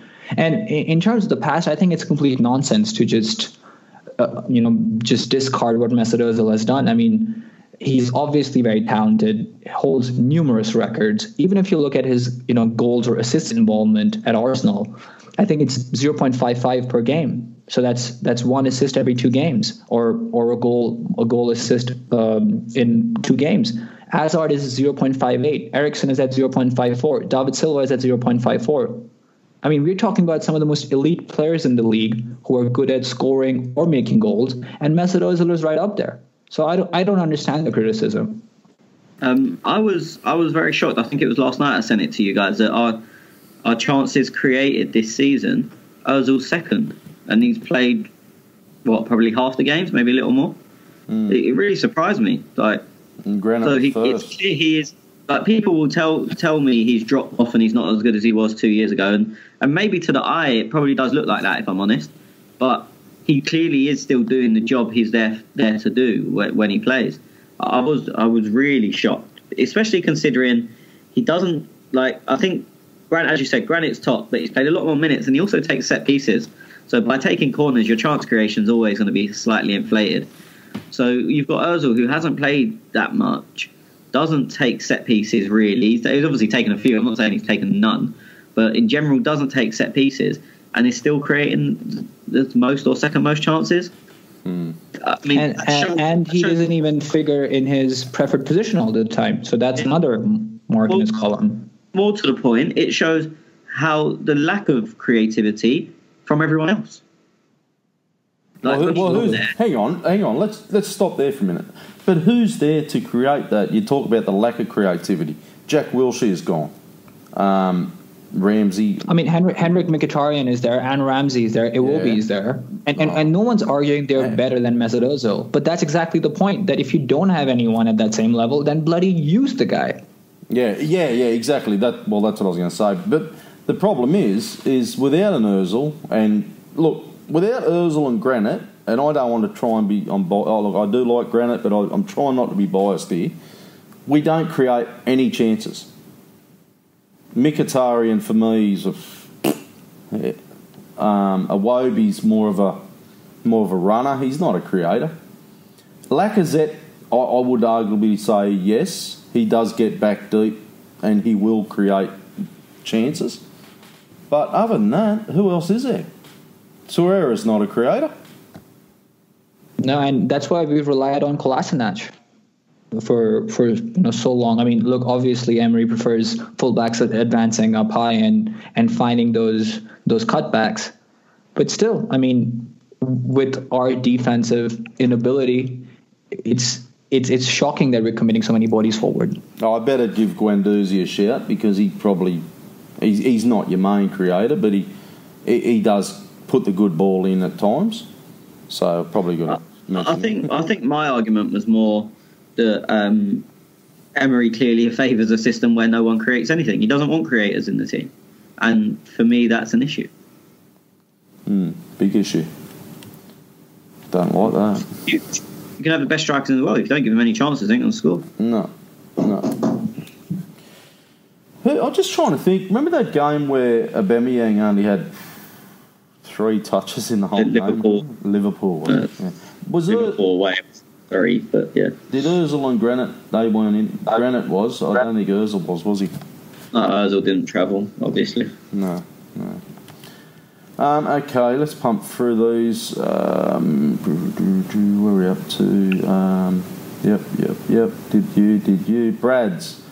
We've lost 6 games in the league and 4 of them have been to teams above us in the league. Yet people are asking questions and wanting the manager out. Isn't that a bit strange considering we weren't doing this well last season? Okay, Tony. Everyone keeps saying that. I think we have slightly more points than we did last season. As I said, I can only speak for myself. I'm not going to speak for anyone else, and I'm not going to put words in anyone else's mouth. I wanted to see development. We've got more points. I don't think we're a better side. My biggest worry is I can't see where we're going forward because I don't know, and I don't think he knows the system he wants to play. Which once you've got a system in place, you can improve it. While you have no system, it's very difficult to improve. So speaking from my point of view only, that's where my questioning comes in. I would have settled for us being worse if we could see what we was trying to do. But I personally think we're worse at both ends of the pitch. And I can't see how we're going to improve that. Well, we just spoke 10 minutes about, creating chances and, you said he doesn't like, you feel he doesn't like players who are creative. So therefore, we've lost the creativity. I feel we've lost attack, absolutely. And has our defence got any better? No. That's what I'm saying. Again, I'm not speaking for anyone else, but you share my viewpoint. Yeah. That for me, we are worse at both ends of the pitch. We have more points, and I can't criticise that. There's no way anyone, unless they're stupidly biased, can criticise that. But I'm not worried about the here and now because the future is where we need to be. You're never going to go backwards. So there's no point looking at we have 2 more points than last season. Also, bearing in mind that it was Wenger's worst year. So there's no point saying, we're better than our worst year. Brilliant. Of course we are. And by this point, last year, we'd had Aubameyang for 3 days, I think, or 4 days. So, as I said, you can't compare to that. I'm not going to criticise him having more points. That's well done, pat on the back. My worry is going forward. You know what throws me, though, is we see glimpses of brilliant. It's like that Tottenham game and the Chelsea game, they come to mind because they were great games and we won, good games. But then you just see the next game, a total change of whatever he did. And then you see City, and I'm type of expecting, well, okay, you beat Chelsea, you beat Tottenham, we drew against Manchester United. You'll correct me, Tony, if I'm wrong, but I don't think they're all the same formations. So Tottenham and Chelsea were definitely different. United was also different, I believe. So we started with 5 against Tottenham at the back, and then we changed at half time. That's right, we had a change. United we started with, we played with 5, and Chelsea we played with 4. So it's kind of, the Chelsea and Tottenham definitely started different, and then United, because it was only 3 days after Tottenham, so I think it started the same. And then coming into City was another different formation. Yep. So there's the 4 top teams against... Well, no, even like we played Chelsea in the league, and then our next game was United in the Cup a few days later, and we played different formations. Yeah. So you could arguably say we've played 5 games against the top teams at top above us, and every one of them games have been a different formation, different structure. Yeah. So, just that's my problem with him. I don't know. We don't know what he's doing. I don't think he fucking knows what he's doing. Can I just add? I mean, because I completely agree with you guys, and I want to echo that sentiment. But just to add, because it went unmentioned, the tactical tweaks. You know, look, you can come into a game not knowing how the opposition is going to play at times, and yesterday that happened with Fernandinho moving about as he wanted to. In and out of attack, he was holding different positions. But then, you're looking at Kolasinac, who is completely giving up on his fullback. So you have to make those changes. He's right next to you on the touchline. You know, we saw some of that early on in the season where his subs were working very well. He was impacting the game. It doesn't seem to be the case anymore. You know, we take off Kolasinac and Iwobi, and we make straight subs in terms of positions, but none of the impact was achieved. We had no qualitative possession.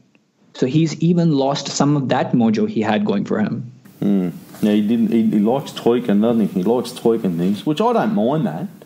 I don't mind a manager who's willing to change during a game on the way the game's panning out. But I'd like it.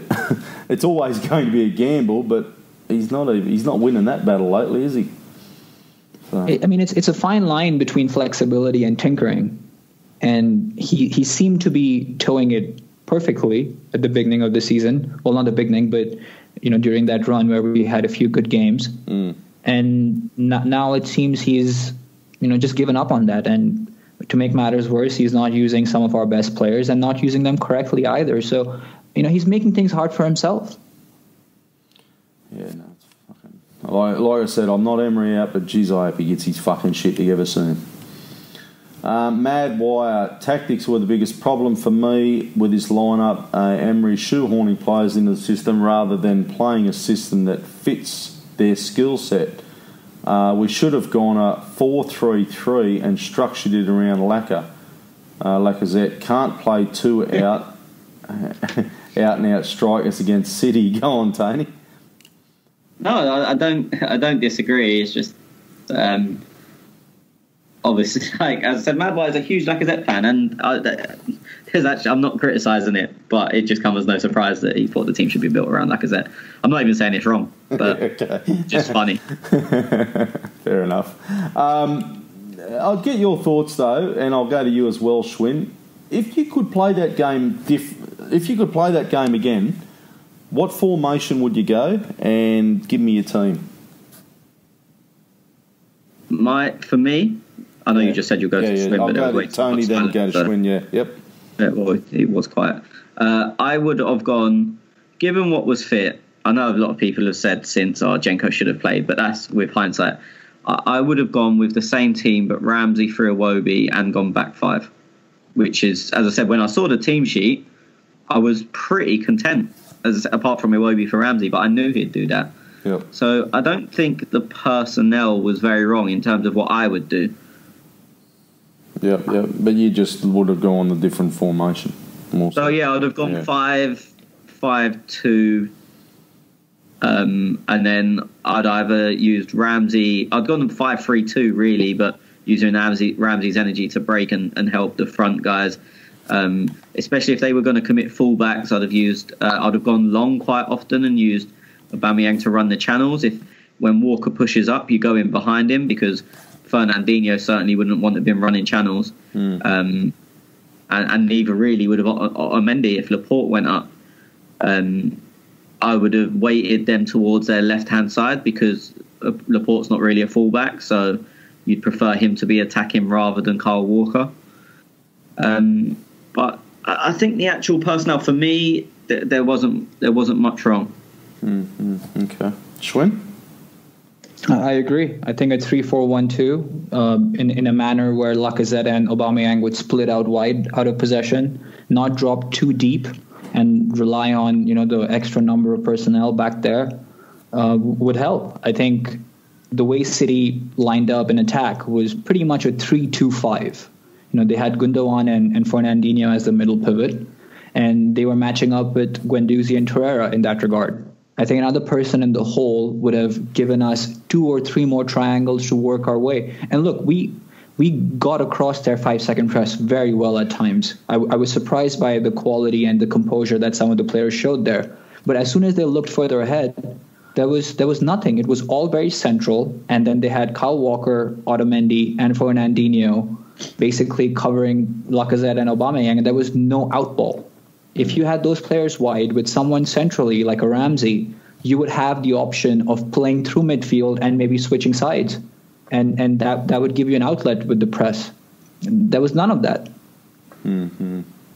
Yeah, I don't know. I was thinking, look, and totally different to what you boys were type of thinking, because I so want to see an Ozil in the team again. So, and I know I criticise him a bit, Schwinn, so you probably think, oh, fucking hell, what's Des smoking? But I would like him to try like a 4-1-2-1-2 formation, so 2 up front, 4 at the back, and it's like that, you know, that diamond midfield. So obviously Ozil playing at a 10. And then a defensive midfielder. So I think Ozil would work around that, and I would have probably thrown bloody Denis Suarez in the team yesterday, because you had Granit out. So if you ran a formation similar to that, well, you know, you could have that. My only problem would have to be, obviously, and El Neni would have to play as defensive midfielder, so it probably wouldn't really work. But I just. But if you played, I mean, in that system, if you played Suarez, as you just said, Suarez. If you played a diamond, it'd be Suarez, Guendouzi, and Torreira, and then Ozil at 10. So you wouldn't have to play El Neni. Yeah, he wouldn't have to play El Neni, yeah, because Suarez does play defensive, doesn't he, midfield? Well, no. I mean, if you're playing a diamond, you put him either side, yeah, left or right, and then I'd suggest probably Torreira in the middle and Guendouzi the other side. Yeah, okay, yeah. But that's what I'd just like him to try, something different like that. And fucking, he tries every other formation. I don't know why he wants to. But you know, if he would have started what you said, you know what everyone would be saying today, and probably including you. Yeah. Where was Ozil? Ozil went missing again. Blah blah blah. Yeah. I don't think it was a game for Ozil. That's not in the present state when he's not been playing enough and whatnot. I think it was probably the right decision to leave Ozil out. Mm-hmm. I'm just thinking, like, we're talking, and you're dead right. Had this question popped up, you know, yesterday, I wouldn't have thought of this formation. So I totally know we're going back on what we would be saying. But for me, we've discussed a lot in this podcast about creativity, and there was no creativity in yesterday's game with no Ozil, with no Grant and stuff. So now that I've seen the game, that's why I want that formation. So this is why I go on, and I say this on here quite often, you guys. This is why I always say my team before. Yeah. Oh, mate, I'm fully aware I would not have said that formation prior to this podcast. Had asked me that yesterday, would not have been. Okay. That's about it. That's all the questions. We got through them. You had a question, or have we already done that? Oh, yes. No, I did have a question, because I was talking to you boys about the Super Bowl today, and we were fucking having a laugh and whatnot on it. And I said to you guys, like, the Super Bowl, everybody watches in the world. You know, Tony, you don't tune in to NFL. I don't. Schwinn, I don't. What do you mean? I've been to an NFL game this season. That's right. You went to regular fan now. But I was like, well, the Super Bowl attracts so much interest around the world on TV, and everybody talks about it.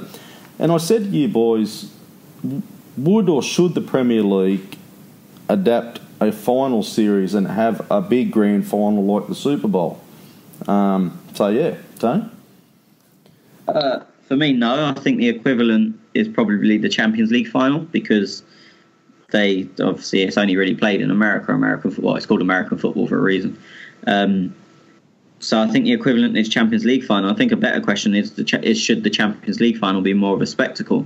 I don't think they should adapt like a grand final in England. I think the system works well as it is. What I would be interested to know, and I think Schwinn's probably the best place to answer this, in terms of viewing figures, how does the Champions League compare to the Super Bowl, the final? Is it give and take, or is there a big difference? Massive difference. No comparison at all. I can answer this, even because I looked it up today. Yeah, go, Yeah. I mean, even a Premier League game, a Man City, Liverpool, Man City, Tottenham, Arsenal, Tottenham. Take any 6 teams and match them up against each other would easily outweigh the Super Bowl. Really? When you said massive difference, I thought you were talking about the other way. No, I'd say 2-3 times. I would imagine the Super Bowl gathers an audience of anywhere between 200 million or 300 million, and that's me being generous. Because there's 330 million people in America, and a lot of Super Bowl is watched in watch parties. So the numbers are a bit skewed because Nielsen doesn't reflect accurate records. But that would be my assessment, anywhere between 200 and 300. And a Premier League game, let's say Chelsea United, which arguably is not the biggest game, would easily fetch about 700, 800 million. Okay. Fair enough. Okay. But to answer your question, Tez, I'd never go with something like that. I think, if it ain't broke, don't fix it. And with the way the league is structured, I think it would de-incentivize your regular season performance so that you can just make the finals. And the way NFL works is that you have conferences and you have divisions. So you compete more with teams in your divisions and more often than you play teams out of your division. So if that system is emulated in the Premier League, that would mean the Arsenal, whichever division they're put in, which is usually done geographically, will play more teams in their division. So it's possible we play Tottenham thrice in a season, but we play Wolves just once. With our current state, I don't really want that. No, fair enough.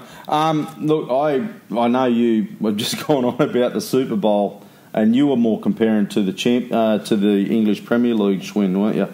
But I can actually tell you that the Super Bowl is and has been for decades the most watched event in the world. The only thing that type of comes close to it is obviously the Olympic Games and the World Cup.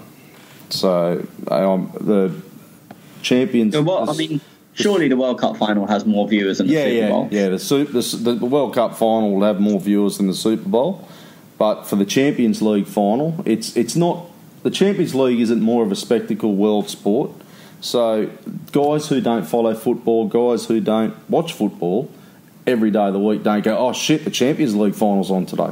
But those guys who see the Super Bowl come on go, oh shit, the Super Bowl's on, I'm going to tune in for a couple of minutes and an hour watch. I'd agree with that. The Super Bowl transcends audiences, I think, whereas the Champions League final probably doesn't. Yeah. So that was as I said, I watch the Super Bowl, and I don't watch much American football. I watch a bit, but there's people that will watch the Super Bowl that couldn't give a shit about the NFL. Yeah. Oh, absolutely. So, are you telling me the Super Bowl has more viewership than a Premier League game as well? Premier League, I can't really tell you because, well, for Australia, example, we don't even get stats for a Premier League. So worldwide, this is, but I can tell you definitely Champions League final. Okay, because I'm looking up stats right now as I speak, and on an average, a Super Bowl is watched by 115 million people. In the world? No, that's in America or in the world? That's not right. Global. No, that can't be right. That's not right. It's a Variety article, 2018. How many people? It says TV rating Super Bowl 52 slipped 7% from 2017, 103 million viewers. No, that's not right. I've got global figures on the Super Bowl of 2.2 billion worldwide. Yeah, that's bullshit. That's absolute bullshit. There's no way 2.2 billion people watch football. That's a third of the world. I'd say it's somewhere between your two figures. I think Schwinn's figures sound like they're America only, but there's no way 1 in 3 people in the world watch the Super Bowl. And especially when you consider the Champions League. Okay, well, we'll work on, and the Champions League, because I looked it all up today, actually, and the Champions League was 320 million worldwide. I mean, that figure probably sounds about right. But, as I said, the Super Bowl, there's no way 1 in 3 people watch it. There's whole countries that won't give a shit. UK, it's on at fucking stupid o'clock in the morning, so you'll probably get 1 in 20 or 1 in 50 watch it. And I know we're not the biggest country. Oh, sorry, that was the Cricket World Cup. 2.5 billion, 1 billion globally tuned in. Globally, as more as 1 billion people tuned in to watch the Super Bowl. So anyway, yeah. But compared to 320 million, it's a big difference. Yeah. So I would have, when Schwinn said that the Premier League was much more, that surprised me. I would have expected the Super Bowl to be more. Yeah, the FIFA World Cup. That's what I was saying in terms of a spectacle. In terms of sporting event, I wouldn't change it at all.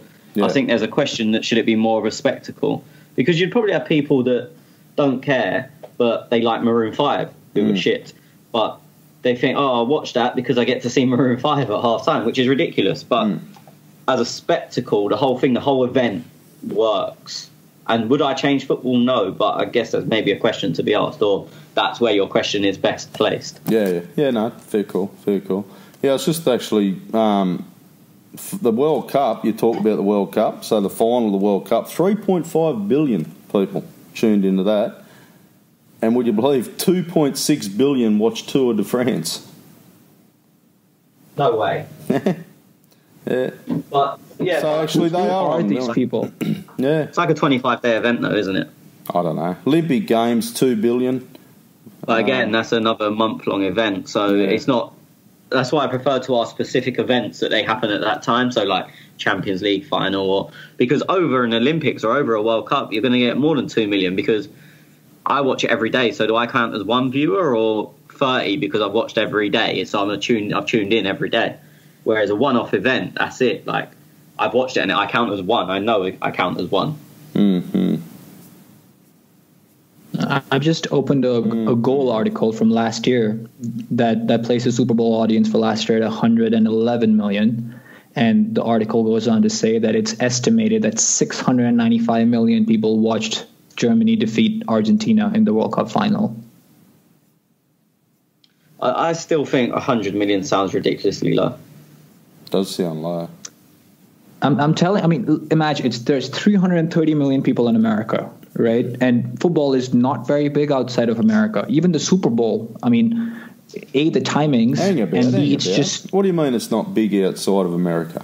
It's not. If you look far east, it's not. Even the Middle East, Asia in general, it's not very big. So I've just Googled Super Bowl viewing figures, and in 2015 it had 111 million viewers in the States.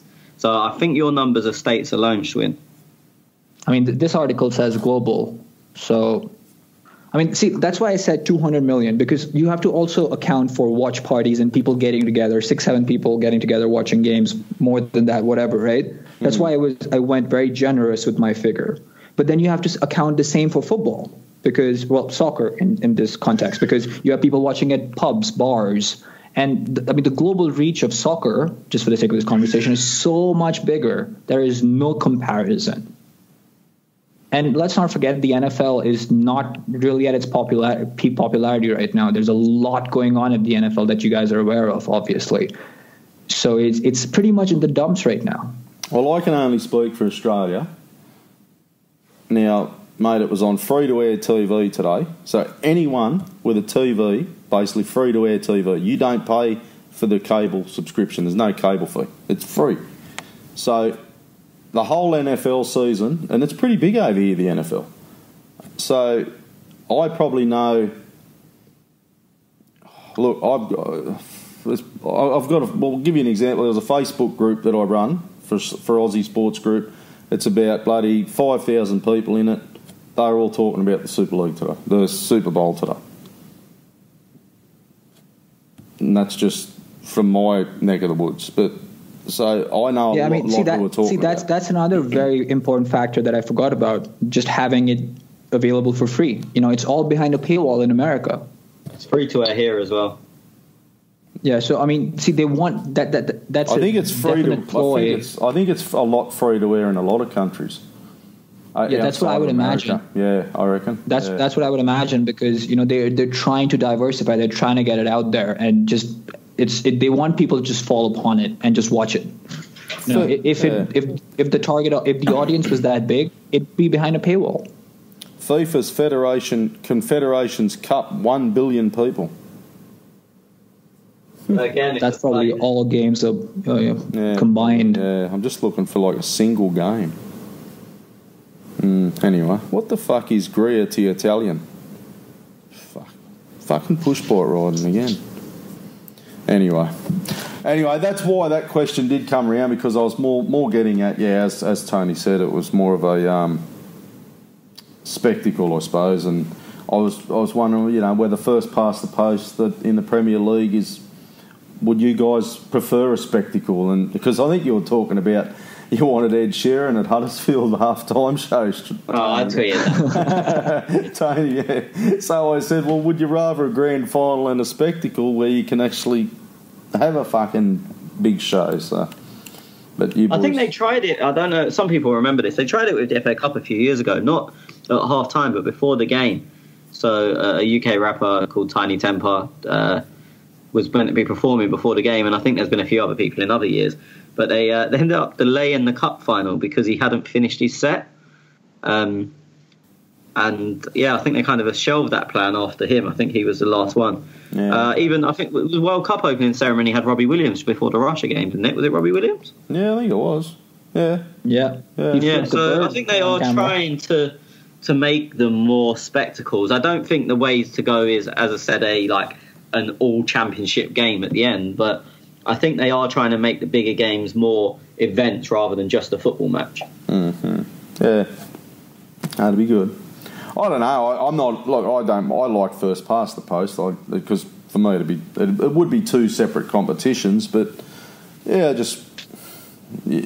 heard you boys talking last week on the podcast on, Tony was talking about crowd numbers down, and I wonder whether TV numbers are down, week to week games and things, and yeah, whether that'd make it a little bit more exciting too, having something at the end of it. I don't know.